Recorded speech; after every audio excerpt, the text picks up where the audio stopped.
Gostaríamos então nesse instante de trazer algumas reflexões no sentido de que a representação de Jesus em nossas vidas possa ser algo que nos traga uma motivação maior, no sentido de resolvermos definitivamente essa questão que muitas vezes inquieta a nossa alma. Então precisaríamos responder com a sinceridade dos nossos corações quanto nós estamos comprometidos com essa mensagem. Qual é o nosso real interesse em viver a mensagem de Jesus, em viver o seu Evangelho, em aplicar as suas lições na nossa vida cotidiana de relação com os nossos semelhantes. Então, nesse instante eu gostaria de fazer um convite para que todos pudéssemos fazer uma breve viagem no tempo, no sentido de relembrar momentos importantes da passagem do Mestre em nossa vida e fortalecer em nós esse desejo sincero de mudança. Antes eu gostaria de lembrar uma frase dita por Emmanuel no prefácio do livro Conduta Espírita, onde ele diz que não basta admirar o Cristo e divulgar-lhe os preceitos, é necessário que nós o acompanhemos para que estejamos sempre sobre a bênção da luz.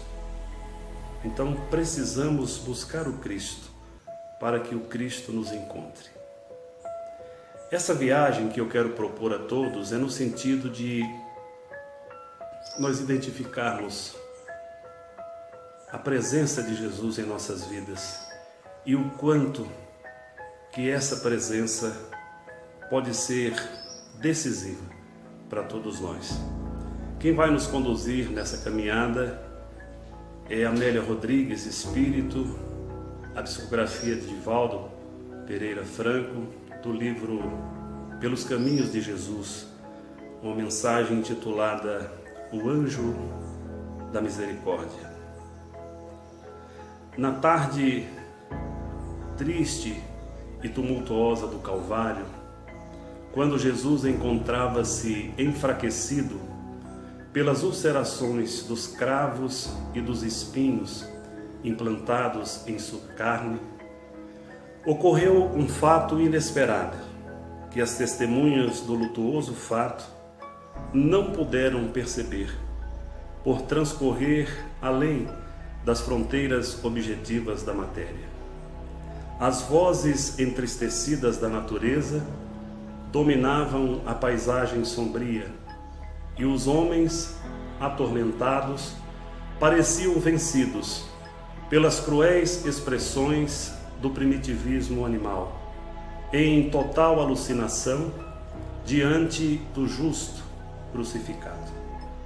Nos momentos finais daquele triste e doloroso espetáculo, três entidades luminosas acercaram-se do madeiro de agonia, e uma delas, jovem, iluminada, qual fosse uma tocha de fulgurante luz, após contemplar a face do Mestre, falou comovida: Senhor, venho oferecer-te o testemunho do meu fracasso na tarefa em que fui incumbida.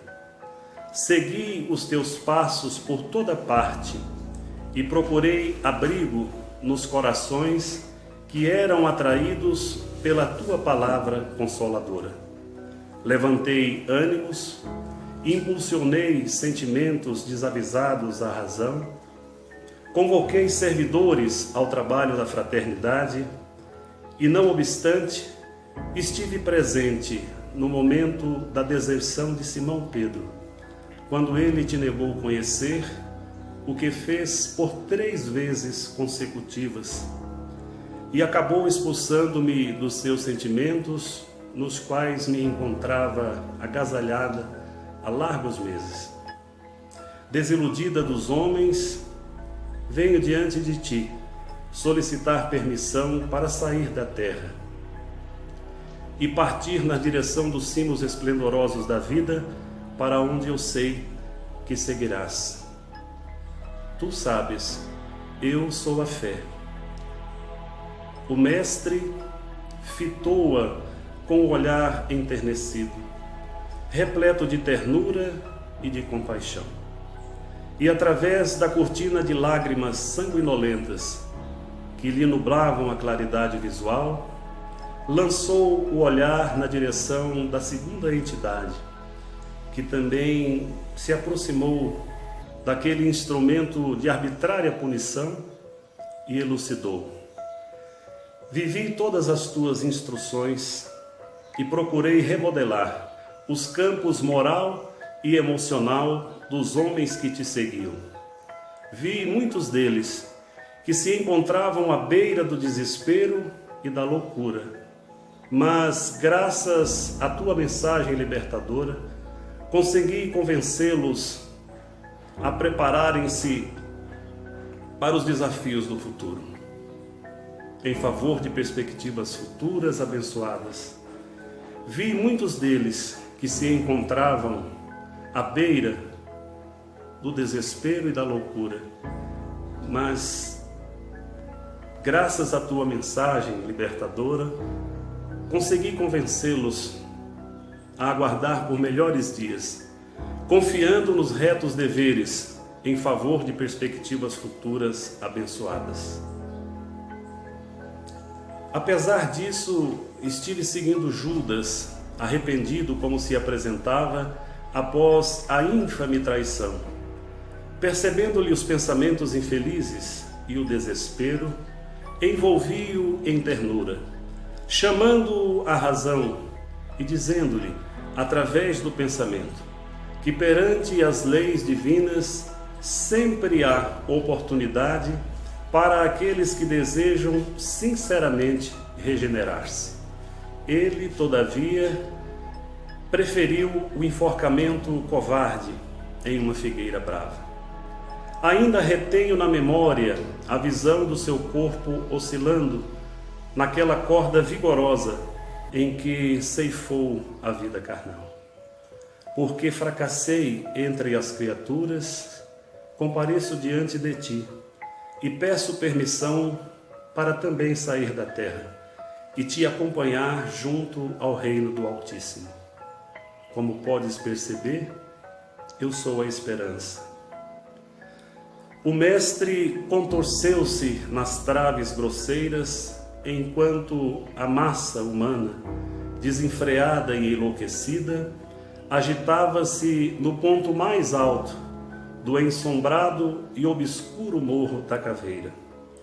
E porque ele tentasse ouvir, já nas últimas contorções, daquele corpo sem forças, a terceira entidade uniu-se às duas primeiras e ainda luminosa expôs: por onde o teu olhar passeou ternura e amor, eu procurei alojamento e trabalho. Através das tuas mãos abençoadas, abristes bocas emudecidas à melodia da palavra. Despertastes ouvidos que eram surdos para os sons da natureza. Ofertastes a dádiva da visão a olhos que eram cegos. Conduzistes pernas e corpos que eram mortos ao movimento. Pegastes as doenças dominadoras, extinguindo-as daqueles que as padeciam. E quanto a mim, jamais hesitei em ajudar-te, gerando simpatia, sustentando a fé e motivando a esperança. Ainda assim, com tudo isso, em face do desprezo e do abandono a que todos te relegaram, acabo de presenciar Longinos, o legionário romano, fazendo uso da frieza moral da qual é portador, e sem qualquer compaixão, cravar-te a lança ao peito, somente para aumentar o teu sofrimento e apressar a tua morte. Não suporto mais tanta ingratidão. Recorro deste modo ao teu consentimento, para também sair da terra e partir na direção das estrelas, para onde eu sei que seguirás. Conforme identificas, eu sou a caridade. Em face do silêncio pesado que se fez, natural naquela atmosfera transcendental, quando a noite começava a dar os primeiros sinais de se sobrepor sobre aquela tarde, o Mestre, identificando ali a infância moral dos homens e mais uma vez, surpreendendo a todos, suplicou: Pai, perdoa-lhes, eles não sabem o que fazem. Houve uma estranha movimentação entre o povo e os milicianos romanos, que não conseguiam compreender o que estava se passando. E naquele instante surgiu entre as nuvens espessas uma claridade, e dela surge um ser de esplêndida beleza, que num átimo comparece diante do crucificado. Aproxima-se, respeitoso, e profere com sentida emoção: Eu sou o anjo da misericórdia, enviado pelo Pai, que te atende o apelo. Diga, Senhor, que queres que eu faça? Que desejas de mim? Ordena, pois que eu farei.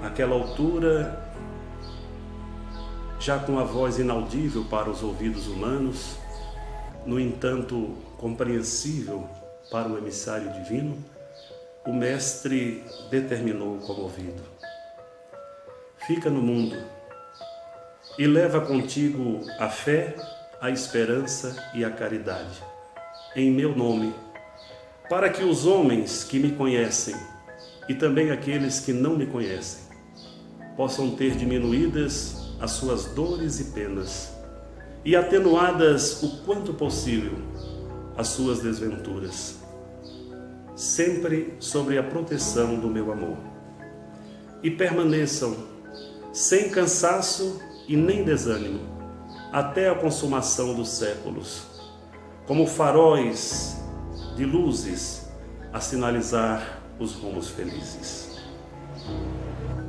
Imediatamente, as três entidades virtudes, a fé, a esperança e a caridade, abraçaram emocionadas ao anjo da misericórdia e partiram, de início, para recolher o espírito Judas em perturbação, prosseguindo na direção de Pedro, para que ele não enlouquecesse de remorso, e de imediato, colocando claridade nos olhos apagados de Longinos, o legionário romano. A partir daquele instante, até os dias em que estamos vivendo, quando a dor atinge o máximo de intensidade,